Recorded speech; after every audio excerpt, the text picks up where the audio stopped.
I have no idea, honestly. Maybe like I do remember being in school in like middle school when I was like 8 years old, and I did like there was like an after school thing, and it was like basically you got to just like mess around, and I was like wearing a full snowsuit, and we were sledding, and I had to like fart really bad, and then all of a sudden I like fucking I like literally shit my pants, and I had to like go into the bathroom and like just totally throw away all my underwear, and I pretty much put the snowsuit on and like I threw all my clothes in like a dumpster or something. I was like smart enough at that age to be like I have to dispose of these when no one will ever find them. And I like was naked under my snowsuit and was just like, well, this is how this is gonna be for the next like couple hours until I get home. My mom was just like, what happened to your pants? And I was like, I pooped my pants today. I pooped in a mom. I pooped in a mom. I'm sorry. I know you're disappointed. At least you were smart enough to throw them away. Hey, everybody. Welcome back to Hard Reset. I'm your host, The Law Morris. Joining me, as usual, gorgeous Ben Reynolds. Meow. And the effervescent Andrew Etchin. Hello. Now, we do genuinely have a ton of stuff to get to tonight. I usually say that, and we don't have a lot to get to, but this week, we actually do. So we're going to jump right in with what we've been playing this week. Ben, tell me what you've been playing this week. Mostly Apex Legends. And I just heard you playing some NBA. Yeah, 2K. It's also fun. Did you win? In 2K or Apex Legends? Yes. Both. I did win. Have you like really? I've never gotten like a winner chicken dinner in like any battle royale game ever. I get like into the top 10 and then something bad happens. Yeah, I won and was kill leader in a game the other night. Mm. I like how you say that so casually. It's like no big deal. I just won and I was the kill leader. I guess you can revive each other though. That like makes it easier, and you have like a squad. Well, who knows? It Maybe I'll adds a play lot of it. depth to the game. So it makes the game. I think it makes the game a lot cooler in the sense that like there's a second chance, and it adds a risk reward type thing. But yeah, Ben. So you won a couple times, right? In the same night, right? Mm-hmm. No, not in the same night, but twice in like 3 nights. Nice. I've only won and once. we were only playing 2 of the nights. So in 2 nights of playing, we won 2 times. Nice. I've only won once. Are you still? I've won maining 3 Lifeline? times now. Yeah. Nice.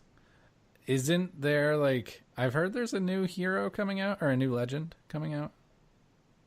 There was some like data mined, I guess, that Or like said the Legend of Surly they thought Joe. that there was maybe one. I don't know. I haven't heard that there's a new one. Yeah, man, it's a great game. We should play it this weekend, Ben. It's my weekend right now. Oh shit. Wow, you lucky boy.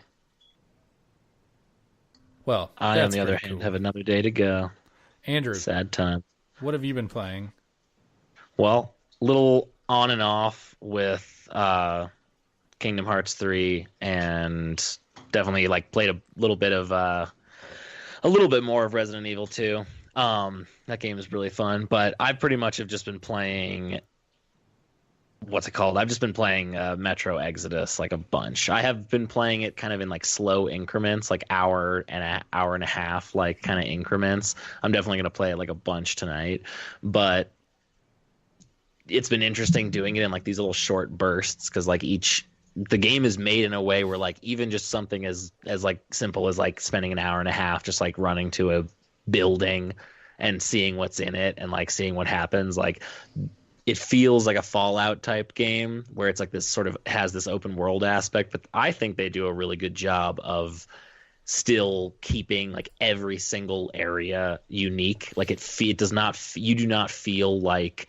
some one man powerhouse. You instead definitely feel, at least playing on the hard mode, you feel like you are just like a human being existing in like a post-apocalyptic world, and so like you see some flying demon creature and you're like, oh fuck, I gotta like run away. Right. It's Or like much you're not just much more walking through tactical like and I'm just gonna purposeful. kill everything. Yeah, like you'll see a pack of animals and you'll be like, okay, I need to like sneak around them, or like, oh shit, it's daytime, like this is gonna be bad. The moment one of them sees me, I need to like just book it. All right. Yeah, I mean that I've heard it's a pretty good. It's game. really cool. I've heard the like, first people, two are pretty cool. Yeah, the first two games are definitely very different. They're very linear, and while this game has these like pockets of linear moments, it definitely has like these really interesting, at least so far what I've seen, like these really interesting open world areas. And people were complaining about it a lot. I actually think it works really well. I think it like actually kind of adds like another layer onto the game that, while I love the first ones, I like open world games, and I think this is an open world game that does not just like sprinkle the map with like points of interest. It's very much like a go and find it. It does or open don't. world right. Yeah, I think it does it pretty well. You don't get bored of it. All right. And I myself got really into The Sims 4 on Sunday. I wound up playing The Sims 4 for like 10 hours on Sunday. Really? And, I've never played a Sims game. Oh man. Well, they're really addicting, and like they're basically two games in one, and both games complement and feed into each other. So you play one of them and it makes you want to play the other one, and it's like a building game and a like insane life simulator. You play one and you're it makes like, you want to you play can the do other. whatever you get to play God, basically. And then that makes you want to play the other one, and then that makes you want to play the other one, and it's this. They're really fun games, really addicting, to the point that I'm not gonna play it ever again, probably, because I sat down at like 11 a.m. or like 11:30 on Sunday, and I just played, and before I knew it, it was like fucking 10 p.m. and I was like, oh god, this is not God, good. yeah. But That's what Subnautica was for me. Yeah. And then when I finally platinumed it and like finished the game, I was like, okay, I'm Done. never picking this Never game going up to this again again. until the expansion comes out. Because once Below Zero comes out, I'm definitely getting that. Because that's just another Subnautica in an Arctic place. now it's time for the news in 5. News in 5. News in 5. News in 5. Ben has kind of gotten to a regular thing. He's come up with a little jingle that's the same every week, and I like it. I might have you record that with Nathan, and we'll just turn that into the News in 5 intro music. Oh no, I've been replaced. Well, not necessarily, but Ben says it like it's Sports Center, and it makes me feel like a big man. So, like I'm on the radio for real. On the radio. So the News in 5, new Xbox rumors are out this week. So rumored Xbox Lockhart and Xbox Anaconda are going to be unveiled at this year's E3, which are the two new next generation Xboxes. Supposedly one is like a more lower tier entry level, and one is the more like Xbox One X equivalent. And they're both coming at launch. That's interesting. It's like, yo, you want to be basic or you want to be ultra? I mean, I actually really like that personally. As someone who bought a PS4 Pro and an Xbox One X, I would like to be able to just buy those right away.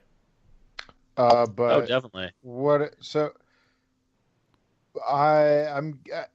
They'll have to sell me by like making the hardware like, because to me it feels like they're just gonna sell us one kind of shitty Xbox and then one like actually good Xbox.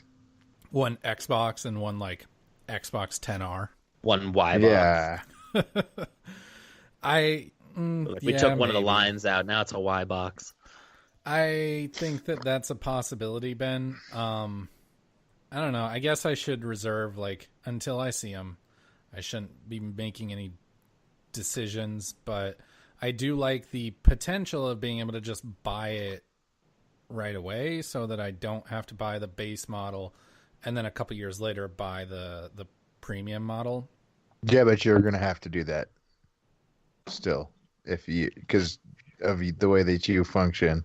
Okay, yeah. They're That's gonna just a release personal another one problem. in a couple of years. That's just a Like you're personal gonna buy problem, the Ben. more expensive one at launch, and then they're gonna release another more expensive one in a couple of years, and you're gonna buy it. And I'm super excited about it. Ugh, And you poor boy. I'm a moron, okay? Because It's an addiction. I have my day one PS4 and I have my PS4 Pro.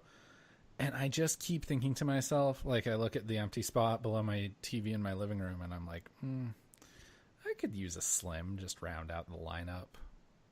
And I'm thinking about buying one. I have a problem. I definitely need to like organize all my systems again and like really get them all set up. Yeah. Because man, So also rumored, because we do have a lot of news to get through. Also rumored is Halo Infinite is going to be rumored as a launch title for the Xbox. Supposedly it's going to straddle the generation with the Xbox One and One S and One X, as well as the Anaconda and Lockhart. Is the new Xbox? Are they just going to be called Xbox Infinite? And they're like just being super sly and sneaky. And it's the same way we called Breath of the Wild Zelda Wii U for so long. They're calling it Halo Infinite. And they're just sneaking the name into us. Probably not. Probably more likely be called Xbox Cortana. Or I those feel are like just that terrible names. Just I fucking was terrible. gonna say I'm I like, feel oh like my that God. name makes too much sense, Ben. Yo, the Xbox, that was clean sounding. When they're like Xbox Anaconda, it's like, yo, look at our dick swing. You're Well, like, no, it's Anaconda, Anaconda. Lockhart and Anaconda are code names in the same way that Scorpio was a code name for the One X. Oh, I guess that's true, but I don't know. But it's Xbox is like trying so hard at their names. Just call it like the Xbox like 4 or something. 360 Like, made some sense, I guess. But A little One bit. was a stupid I'm like, name. the PlayStations being like PS1, PS2, PS3, like just clean sounding. When they're like Xbox One X, Xbox X 10, 9, 7, 4, 4, 7, 5. Well, so the in other rumors, more Xbox rumors actually, Microsoft is rumored to be bringing exclusive games to the Nintendo Switch, and those two games are Cuphead and Ori and the Blind Forest. Well, I don't wait. Oh, I've heard of that. That's exciting. But Cuphead, especially on a 2-player system, ooh, definitely buying that. So it's only a rumor right now. I'm actually more interested in Ori and the Blind Forest myself. That is a beautiful game. I've never played it, but I've seen the trailers. This does support Microsoft's recent push to spread out into other platforms and establish themselves on other platforms, even competing platforms. So, Ben, what do you think of this? Are you interested in these games at all, or are you interested in the idea of Xbox exclusives coming to Switch? Yeah, they'll have to be. I mean, maybe. I've heard good things about both of those games, but yeah, I don't know. We'll see. And another rumor that I did read with this was that like how they would make Game Pass work on Switch is if there is a version that runs natively on Switch and it's included in Game Pass. For example, Doom 2016 is in Game Pass on Xbox and it is also available on Switch. They would then, if you're subscribed to Game Pass, you would then be able to grab that copy on Switch. See, that would be the only reason that I personally like. I would like that just because obviously I probably won't ever buy an Xbox, but if I could play Xbox exclusives on the Switch, I would definitely do that. Especially if they brought back some of the old Xbox exclusives, like the OG Xbox exclusives. But there were some good ones. But the way it would be is it wouldn't be just like, oh yeah, you can play an Xbox game on Switch. It would be if there is a game that is already in Game Pass on Xbox, and there is also a version of that game available on Switch. So, like, there is Then Doom on that. Switch. You can grab that. So, like, if Skyrim were ever to be included on Game Pass, you could pick that up. Mm. And so I think that that's a very roundabout way of getting Game Pass to work on Switch, but I think it's also a great value proposition, especially because Switch is more of an ancillary console. Ben, you subscribe to Game Pass. How stoked would you be on that? I don't know. Because you're the only one of us, I think, of our entire group chat that like it feels that it's worth the money to pay for Game Pass. No, Nathan does. Oh, he does? Nathan does for Sea of Thieves. What a fucking weirdo. Still haven't played it. Still don't want to. I've watched videos and I'm like, yeah, I get it. I kind of want to, but Ben, maybe we should do that this weekend or like tomorrow. Play some Sea of Thieves. Maybe. Yeah. Download that. We'll play it. And Cyberpunk, CD Projekt Red confirmed today, actually, via Twitter, that they will be at E3 and they will have Cyberpunk 2077. Do you guys think that this is going to be a launch title for the next gen consoles? No. I feel like if anything, it'll be like one of the last titles on the PlayStation 4. Oh, wow. Ben, why do you say no? Yeah, I think it's gonna be like what Andrew said. They're gonna do the GTA thing probably. Oh, okay. I was thinking that if anything, if it's not a launch title, I was thinking it would be going the other direction and be one of those games like Destiny where it's like a year after launch. And do that, because I don't think that these consoles can run Cyberpunk the way that it's supposed to. That maybe, yeah. But I don't know. There are, depending on like how they make it, like you look at The Witcher. Witcher looks fucking fantastic on a PlayStation 4. Like more just the different engines. I think a better example to draw a parallel would be Red Dead Redemption. Like Red Dead 2 is insane. Yeah. That's very true. Like so, the PS4 has a lot of capability. It's definitely a pretty strong system. Yeah. So even if it isn't a PC. It'll be interesting to see more about Cyberpunk. I'm looking forward to that game. We'll see how it goes. A new Detective Pikachu trailer was released. Did you guys watch it? I have not yet. No, not yet. Damn I saw the picture of Mewtwo. Mewtwo is in the movie, which is awesome. Oh no, I did watch it actually. Now I remember Mewtwo being in the trailer now. What did you think, Ben? I thought it looked good, but I thought it looked good from the first trailer, so. I did too. The first trailer wasn't real popular, and I really liked it. And then, like... Well, it's got Ryan Reynolds, so, like, I'm pretty much right there immediately. I'd watch... he's, like, my gay man crush. I'd watch Ryan Reynolds do anything. Spoiler alert. He's fucking hilarious. Spoiler alert for the trailer. He's very funny, and he brings his Ryan Reynolds charm to the role. And he says, like, he's going into this arena to fight, like, this caged-in arena to fight a Charizard. And he's like, don't worry. I've beaten this putz before. I'll just do it again. And then, like, live-action Charizard comes out and breathes fire. And he turns around and, like, pushes up against the cage. And he's like, let me out! Yeah, he says, get me the hell out of here. And it's like... Oh, my God. I'm so psyched for this movie. I would totally not mind if this turned into a MCU type universe where we're just getting crazy like Pokemon movies. Don't make as many as the Marvel Cinematic Universe makes, but like let's get a couple of Pokemon movies. Let's get those out there. Interesting. Yeah. Ben, are you going to see this movie in theaters? Probably. Yeah. Probably babbly. I think I'm going to see it in theaters, which puts me in a tight spot because I hate going to the movie theater, and it comes out a few weeks after Avengers, and so it's like, do I really want to go to the movies twice in a month? Why not? I mean, get a friend and go. Someone wants to go to the movies twice in a year. Really? I didn't go to the movies very often until like Zach would always want to go to the movies, so I'd like go to the movies with him. I go to the movies. I went to the movies twice last year. It was Avengers and Infinity War. Then you're lying. Oh, no. Avengers and Spider-Verse. Infinity War and Avengers are the same movie. Oh, I still haven't seen Spider-Verse. Spider-Verse was awesome. Totally worth it. I really need to see it. Hopefully they'll just put it on Netflix one day. Gabe already pre-ordered it, and I have his login for Movies Anywhere, so I'm going to watch it the day it comes out. Pretty sure it's already out. It's out on Tuesday. iTunes. Oh. Mm-hmm. But it's not out on Blu-ray until March 19th, and that's how Gabe buys his shit, and so I would rather get it for free. I see. But more Pokemon Curious. news. Pokemon Sword and Shield were officially announced and revealed. They're going to be Nintendo Switch exclusives, which is indicative that they're finally leaving the 3DS behind. The 3DS is pretty much done. We got 3 new starters. We got to look at the starters.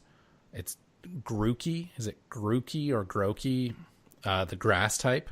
Scorbunny, the fire type. And Sobble, the water type.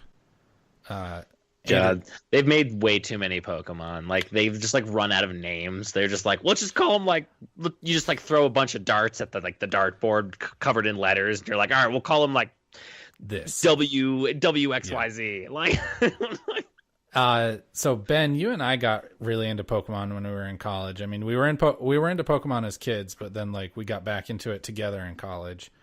What did you think of this, Ben? It looks pretty sweet. Which one are you going to pick? Like, of the starters, which one are you going to go with? Probably Grookey. He seems to be a popular one. I always go with the fire types, but then again, I haven't played a Pokemon game since like Pokemon Silver, so I really don't like Scorbunny. I think he looks so fucking dumb. Yeah, it kind of is going to depend on the evolution for me, I think, too. Yeah, it's sometimes there'll be a starter, and I just love the first evolution, and that dictates it. But this is one of the times where it's like I really don't like any of these starters. They all look pretty generic to me. They all look like they were. I saw a tweet, and it was like these Pokemon look like if Google machine learning just looked at all the Pokemon ever made and said, this is what a Pokemon is, and just made 3 new Pokemon. They don't look unique. They don't look like they're based on anything based in reality. It's just like a weird creature that they've created. It's like starting Grookey to definitely into like looks like a Digimon. monkey. They're like, let's just make it like whatever. You are right, Ben. Grookey kind of looks like a monkey. And Scorbunny looks like a rabbit. And Okay. fucking Sobble looks like a fucking tadpole. You guys are just being Sobble. dumb. You guys are just complaining. That's the same thing. They've had that before. They've Sobble had like doesn't look like a tadpole. Yes, he does. a frog And or what something. the fuck does a tadpole look like? And Scorbunny does look like a bunny. You're right. But also, he looks like they didn't even finish drawing him. Yeah, I say again, I think they've made so many Pokemon now that like they were like, I remember seeing some joke years ago that was like the Pokemon directors all sitting around the table and they're like, all right guys, we've done all the colors, the sun and the moon, the heavens, different diamonds. What do we go for next? And someone's like, we go for God. And they're like, Pokemon God. Well, that's Arceus. And then like all of a sudden they're like Pokemon Sword and Shield. Next they'll be like Pokemon Pen and Paper. And well, I'm gonna play this one, and I don't know why, but it seems to be every other generation for me. I played first gen and then second gen, and since then I play the even gens. I played fourth and I loved it. I played sixth and I loved it, and I'm gonna play eighth. So I don't know. I'm somewhat excited. I'm not as excited as I was for X and Y. I don't know. The thing I don't really love about the Pokemon games is that they make 2 of them, and then each of them has like exclusive Pokemon. I guess a lot of people like that because you get to like trade them between your friends. Yeah, but like you work with I your hate friends. the idea of being excluded from like getting certain Pokemon. But that was before online play. Think how easy it's going to be to trade between us. Yeah, that's going to be I guess cool. that's true. Oh, hey, True. Cat, trade me that Pokemon real quick. Yeah. Hey, I need to evolve Turn on the my Switch. Haunter. I'll turn my Switch on real quick, and then we'll trade them, and Yeah. then we'll have that Pokemon that you were complaining that I couldn't have. Yeah, I actually have always really enjoyed that. It's kind of cool to like rely on your friends because as a kid I played red version, and when I was in college I played red version and Ben played blue version. And I have always really liked Ninetales, and you can only get Ninetales in the blue version. So like it's kind of cool to like have to rely on your friends to get the Pokemon that I do you take want. it back actually, because the experience I have with that is playing Pokemon Go, and I actually haven't played it in a while. But like, I would play it, and like my friend played it, my roommate plays it, and like, and we would catch certain Pokemon, and we'd be like, "Oh man, I caught like a couple of like this one," or like we used a spoof thing to like go around the world. So we were like, "All right, we caught like some of the region specifics, and we'll like trade each other, so you don't have to like find them yourself." And so that is true. That was actually pretty fun to just be like, "Oh my god, you have like an extra one? Oh my god, can I have it?" Like, well, I wanted Ninetales so bad, and I remember Ben wanted a Growlithe, I think, and he wouldn't trade me a Ninetales or a Vulpix until I went and got him a Growlithe, and like he was like, "I think you even had an extra Vulpix, and you were like holding it hostage." Seems logical. Seems like something you would do. But yeah, so I'm excited to play some Pokemon, especially Ben. I hadn't thought about the online aspect. That's going to make it really cool to be able to like still interact in that way we did when we were in college and when we were and kids. Think about how cool it's going to be when it's like, oh yeah, let's fight in the Pokemon Stadium, because it literally does look like it basically includes Pokemon Stadium. Which is awesome. Like, I guess you're kind of selling me on this game, Ben. It's going to be like, oh, Pat, fuck you. You suck a lot of dick. And you're going to be like, no, I don't. I'm going to be like, okay, prove it. Play Show me in me your Pokemon. strongest Pokemon. Ben, the dialogue you just wrote there sounded like a soap opera. Fuck you. You suck a lot of dick. Like, that was just... Face me. So yeah, that's I'm excited for Pokemon. I think it's going to be cool. But that takes us to the topic of the show. The topic of the show. Topic of the show. The show. The topic of the show. Sometimes I feel like I'm in an interpretive blues bar when you guys sing. Those are the best ones. Topic of the show. So, oh baby, I hear the blues are calling. that was actually pretty good. But I don't know what to do with those tossed salads and scrambled. Okay, They're calling again. So, topic of the show this week, we're going to be talking about Resident Evil 2. Big spoiler warning right here. We're about to spoil the shit out of Resident Evil 2. If you don't want that to happen, then turn the show off right now. But please don't do that, because you're probably our only listener. So, Resident Evil 2. Andrew, you haven't finished it. Ben, you have, and you finished it as Leon Kennedy. That is the truth. Overall, what are your thoughts? I really liked it. It was just fun solving puzzles, opening safes, getting guns. Especially when like I realized that I had missed something, and like so I played like a long ways without the Magnum before I realized like, oh fuck, I should have just gone back and done this. I didn't realize I needed to open this thing right here, and that would open this other thing and get me the USB drive. And so then once I figured that out, I got the Magnum, and so it was like, oh, this makes things a lot easier. This made life better. Yeah. That's been the case though with the Magnum in like every Resident Evil. I remember the Magnum. That's why I love the Magnum in Resident Evil 4, because he would be like, you could kill any boss in like 3 shots and just be like, just put him down. Yeah. So Andrew, how far are you in the game? Honestly, not that far. I literally just encountered the Mr. X like for the pretty much the first time. Wait, like when he crushes the dude's skull, Ben's skull? No, like when he pushes the helicopter out of the hallway. Like that early. Like I got to like about there and then got distracted by other games, sadly, so I have to go back and keep playing.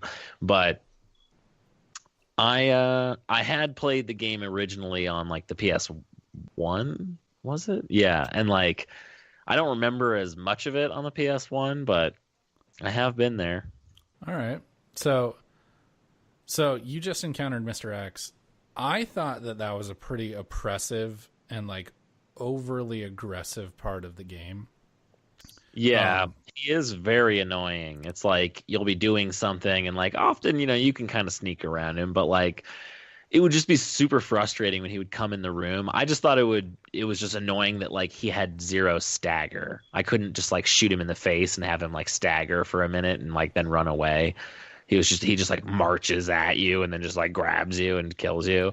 Ben, you're shaking your head. Tell me why. 'Cause he's easy to get away from. Oh, really? Yeah. I thought he was always too close. You just got to be smarter and listen to his footsteps.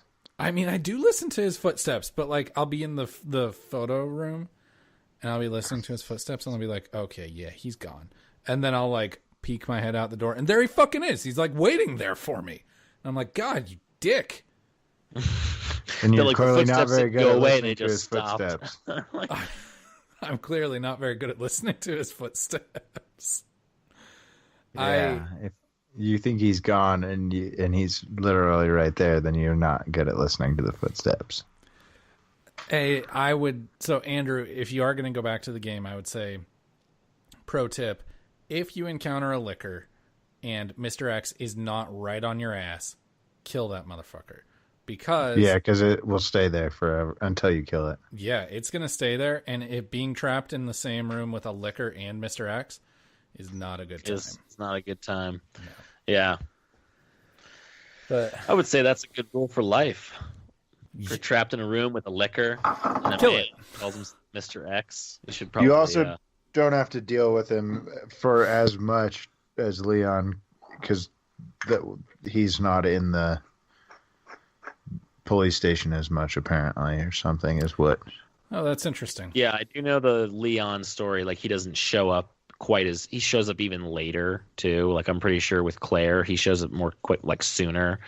And I know that, like, with her, her play story, like, he's, like, constantly fucking annoying you. For about an hour and a half or 2 hours. Not even that long, I would say. Not even that long. And then dude fucking dies in Claire's. Well, clearly he doesn't die because you encounter him again as Leon, but from Claire's perspective, he was dead. Like, he gets killed. And I was so happy. Because Mr. Birkin came and just wrecked his shit. You mean, isn't he like S or G, I mean? Yeah, the G He's virus. G at that point. Yeah. No, he's G. He's just G. Oh, okay. Because he's not the virus. He is G. Yes. He shows up. So you're in this. So when you're playing Claire's story, you like grab Sherry Birkin and you're running away and you get on this elevator and the door is closing and Mr. X is after you and he like throws his arm between the doors and stops it and he's like pushing the door open and you're like, oh shit, Mr. X is right here and I'm going to die. And then just this like claw comes busting through his chest and like rips out through his side.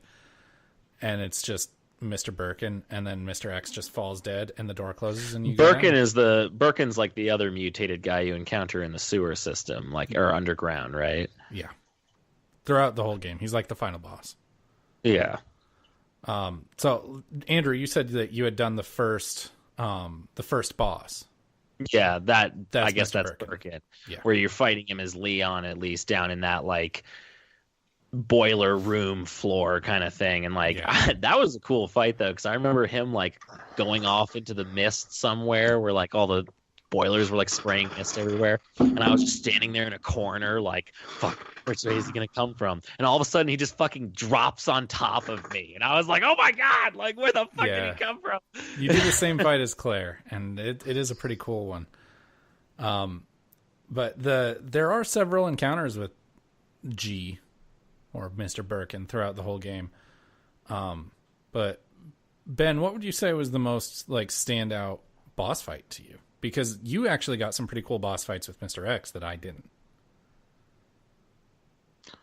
You know which one wasn't the coolest? The one with the fucking crate on the crane. Oh yeah, you were texting me. You were pissed about that. Was the dumbest boss fight. I would agree with you. which That is was the second worst one. Because it's just like That's the second. unnecessarily difficult, or Yeah, It you just have to feels hit 'em. unfair. It's just well, yeah. It's like there's.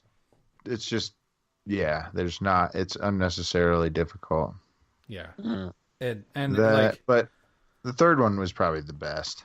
I don't know. The second one's also pretty, or the first one's pretty good. I mean, well, who was the final boss for Leon? Was it Mr. X? no, it's G. Okay. Is it G at the bottom of the hive? Or is it G on the train? It's G at the bottom of the hive. Okay. So there's one more encounter as Claire with G. And he shows up when you're on the train platform, and you have to, like, right after you pick up the minigun, and it's fucking awesome because it's the easiest G fight. And you just mow him down. yeah, you just pick up the minigun and you just fucking own his shit. And I still died once because I'm bad at games, but Ben, I would totally agree with you that the second Birkin fight is the worst. Yeah. That just felt unfair. It felt unnecessary. The area was too small. It felt uninspired. Felt very, very like 6th gen, like 2 generations behind game design wise. Yeah. But, Just silly. but like right before that, when his claw like comes crushing down through the ceiling, scared the shit out of me. Yeah. That was pretty terrifying, definitely too.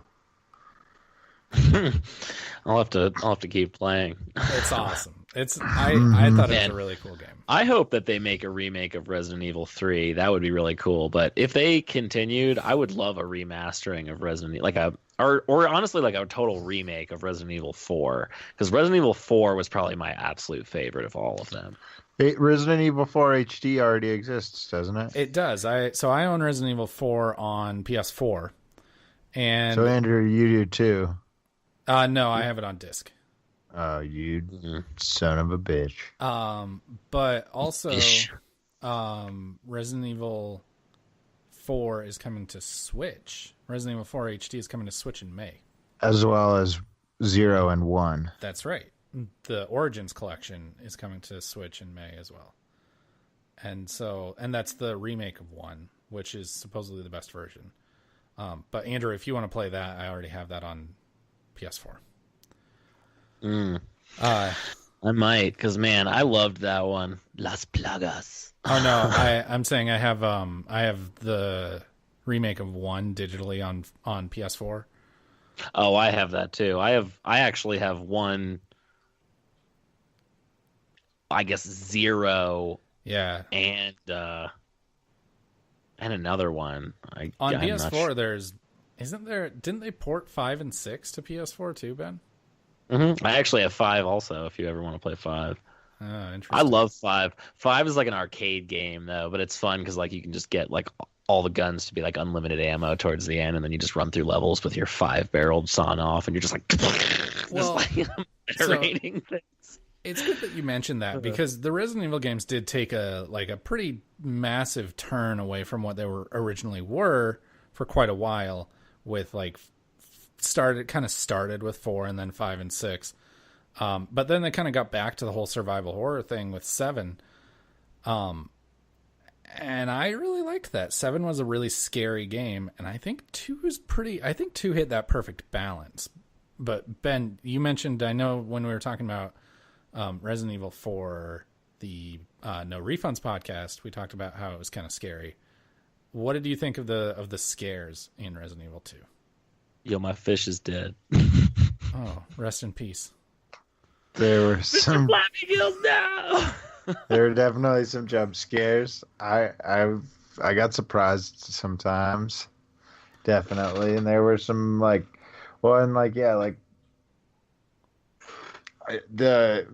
you see frickin' Mr. X, he's always pretty, it's like, oh fuck, I gotta run and fucking get away, but then you just gotta run and hide in a faraway room and then wait until he stops looking for you.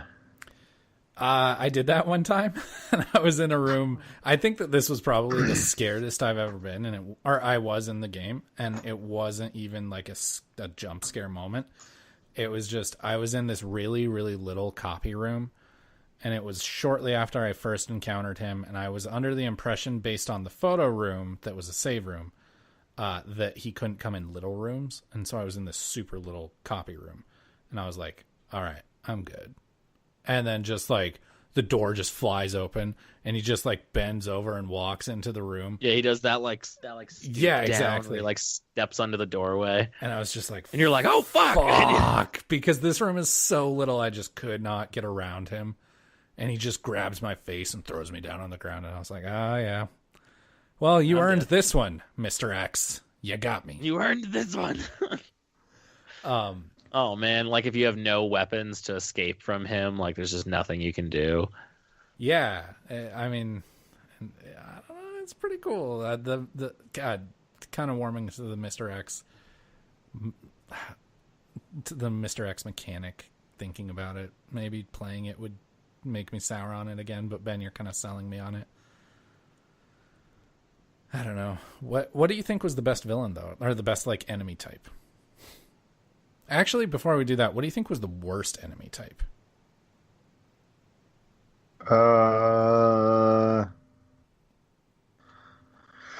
Those fucking weird poison ones in the swamp, in the sewer. Those were annoying. In the sewer, was it the G-type adults? Maybe. Or are you talking about the ones in like the greenhouse in the hive? Because I did not. No, the ones in the sewer. Oh, okay. Like the ones big in the greenhouse and the hive, you couldn't kill at all. No, and I hated them. They would always come back, even if you. Well, no, if you burned them with the flamethrower, they wouldn't come back. Yeah, I hated those ones. Those ones were my least favorite. But are you talking about the ones with like the big like tentacle thing that the eye would come up out of? Yeah, those are the G-type adults. Those were like. They were difficult at first, but like once I figured it out, once I had the weapon to like do it, it was much easier. They only poisoned me one time, but I just didn't like them. Oh, what didn't you like about them? They were gross. Oh, okay. They nasty. That shit nasty. Yeah. Oh, shit. I guess I kind of didn't like them. Not because I thought they were gross, but because I think that, like, once I had that gun, I can't even remember what it was called. It's like the shock gun. You don't get it as Leon. It's like this electrical charge gun. But once I had that, it pretty much negated them as a threat at all. It was like, oh, yeah, this is super easy to kill them now, and I can just sneak past them or just kill them. Easy. So I think that maybe they were just not really great designed. What did you think was the best enemy though? Andrew, you haven't encountered a ton of them, but you can jump in if you have a preference. G.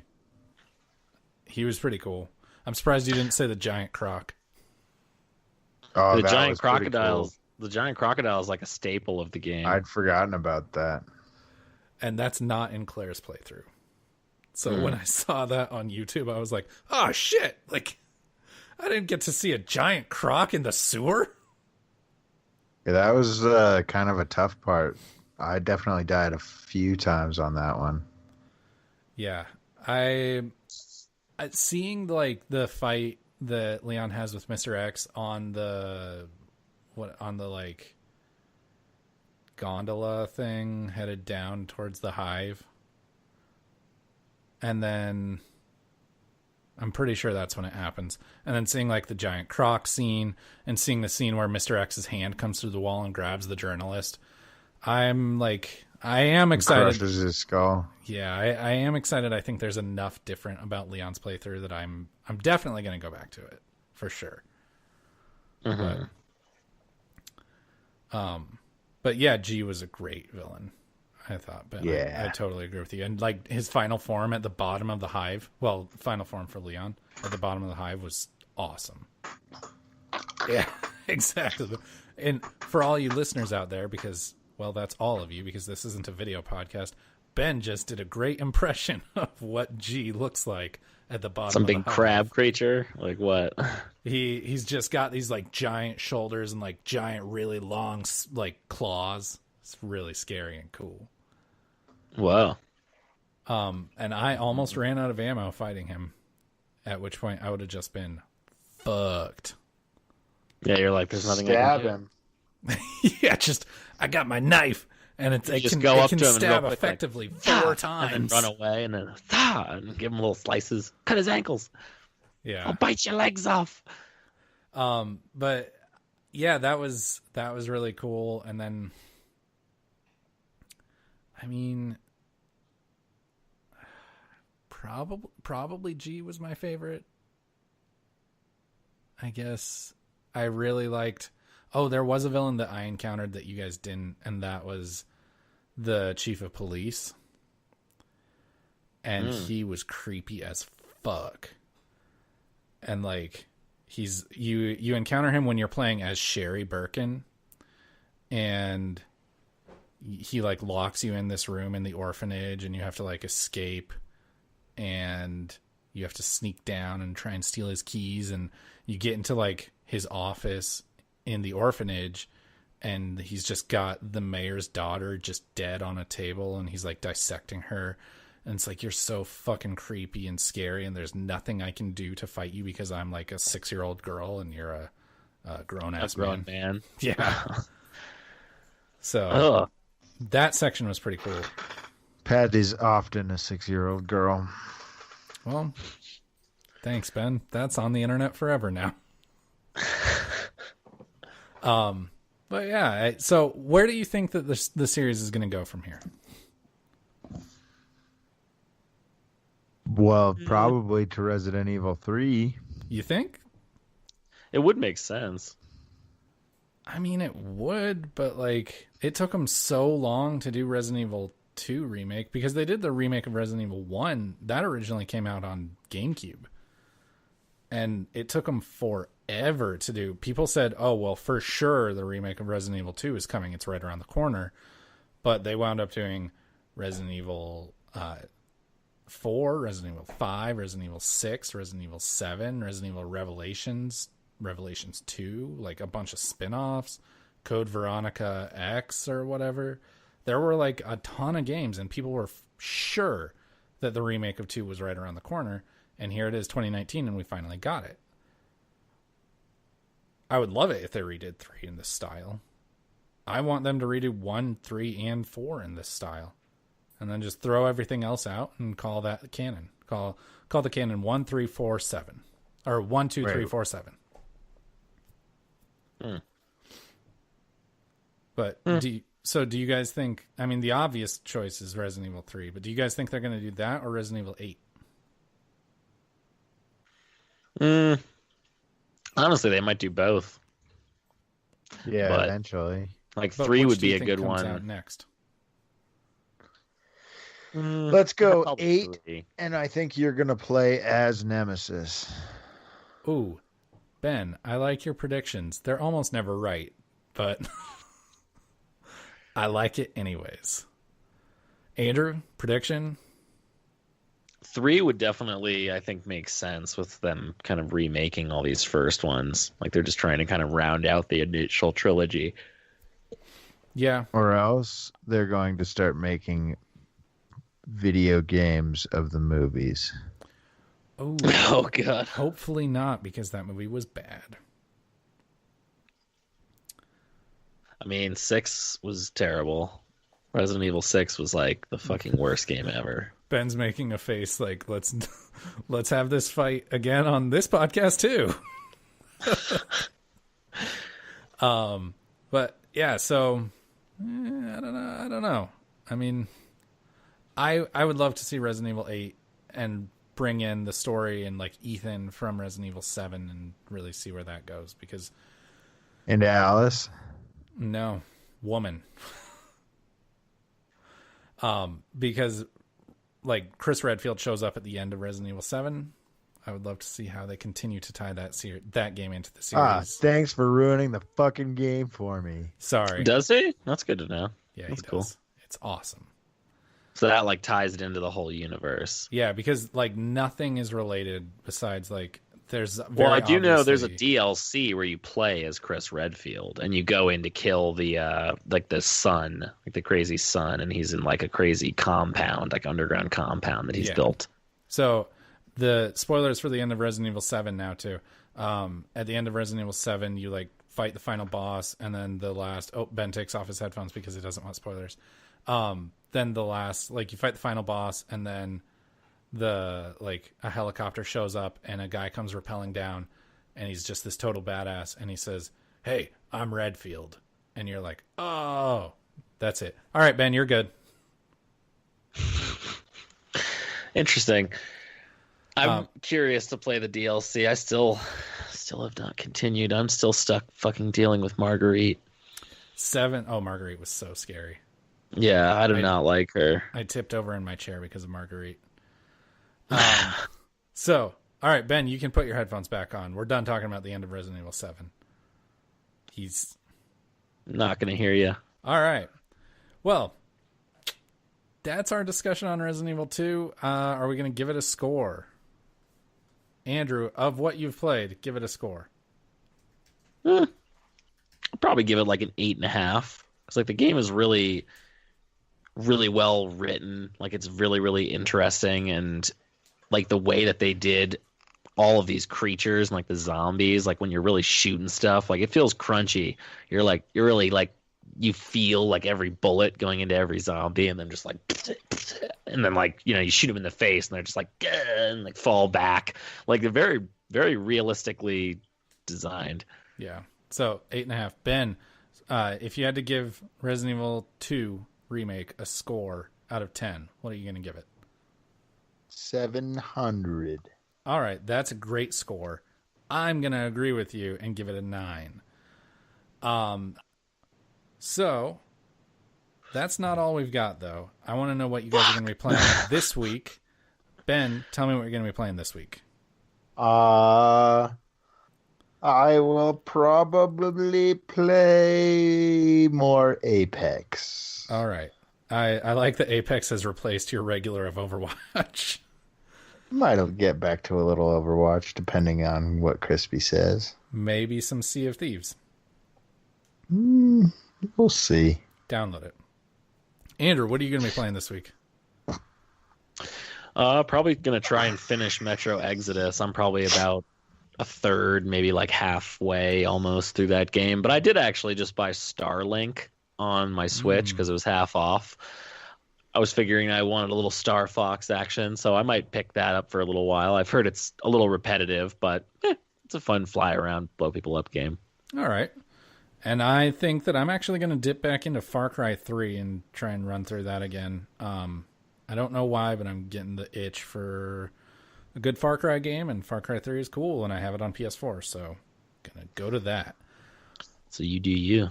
But we've got one last thing for you guys, and it is trivia time. This week's trivia challenge. Ugh. Which console was sold using the advertising slogan, "Jump In"? Was it A, the Xbox 360, B, the PlayStation 3, C, the Super Nintendo, or D, the PlayStation Vita? Xbox 360. I'm going to Andrew, go with the Vita. are those your final answers? Yeah. All right. Well, Andrew, you're wrong. Ben, you are right. So you get another point, and that puts you in the lead. 2. Andrew's got none. Nathan's got 1. Tim's got none. So that's all we've got for you guys tonight. If you liked what you heard, check out our movies podcast, No Refunds, the podcast that watches bad movies so you don't have to. And Such a good podcast. Such a great podcast. And subscribe to both on whatever platform you found us on. We will be back next week watching Resident Evil on No Refunds and talking about which game we would wipe from our memories so we could play it for the very first time again. Dark Souls. On hard reset. This We has been... would play it again together on hard reset? I don't know what you're We're saying. going to wipe each other's memories. This has been Hard Reset number we 83. could play it for the first time again on Hard Reset. So yes. Sure. This has been Hard Reset number 83. I'm the Law Morris. Reset. Reset.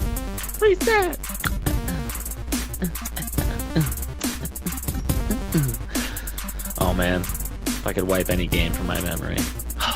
Dark Souls, all of them. I'm just saying, like, so we're gonna be playing the game together while we record a podcast. That's my understanding of the question.